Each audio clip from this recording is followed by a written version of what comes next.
एक छोटा सा गांव पहाड़ों के बीच छिपा हुआ, वीरान सड़कें, टूटी फूटी दुकानें। ऐसा लगता था जैसे समय यहां रुक गया हो। गांव के बाहर एक ऊंची पहाड़ी पर एक पुरानी हवेली खड़ी थी। इसकी खिड़कियां टूटी हुई थीं, दीवारों पर दरारें थीं। हवेली के बारे में अजीबोगरीब किस्से मशहूर थे। लोग कहते थे कि वहां भूतों का बसेरा है। अमित और उसके दोस्त रोहन और नेहा एडवेंचर के शौकीन थे। भूतिया कहानियों में उनका खासा रुचि था। हवेली के बारे में सुनकर उनके मन में उत्सुकता जागी। वे गांव पहुंचे और हवेली के बारे में पूछताछ करने लगे।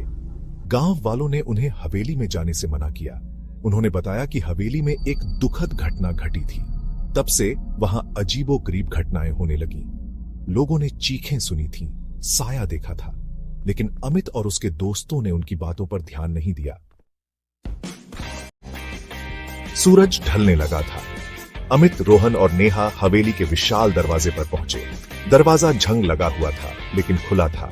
अंदर अंधेरा छाया हुआ था। हवा में धूल और सन्नाटा था। वे अंदर दाखिल हुए। हवेली के अंदरूनी हिस्से में एक अजीब सी घुटन थी। फर्श पर धूल की मोटी परत जमी हुई थी। दीवारों पर लगे चित्र धुंधले और डरावने थे। रोहन ने अपनी टॉर्च जलाई। उसकी रोशनी में उन्हें एक बड़ा सा हॉल दिखाई दिया।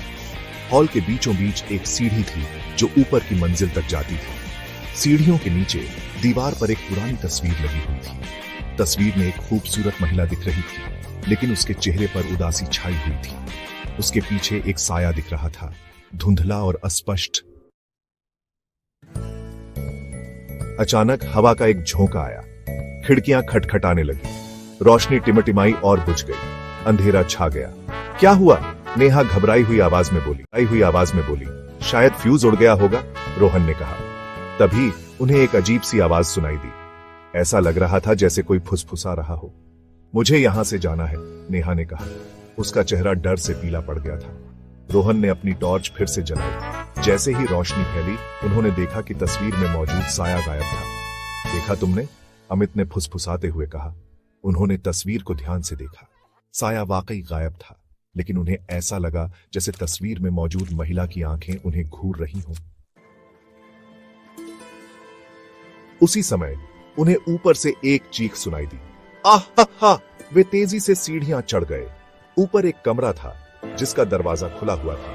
कमरे के अंदर नेहा बेहोश पड़ी थी। रोहन ने नेहा को उठाया और वे तेजी से हवेली से बाहर भागे। अगले दिन गांव वालों ने बताया कि हवेली में जिस महिला की तस्वीर थी, उसकी हत्या उसी कमरे में हुई थी। कुछ लोग मानते थे कि उसका प्रेमी हत्यारा था, जबकि कुछ का मानना था कि उसने खुदकुशी की थी।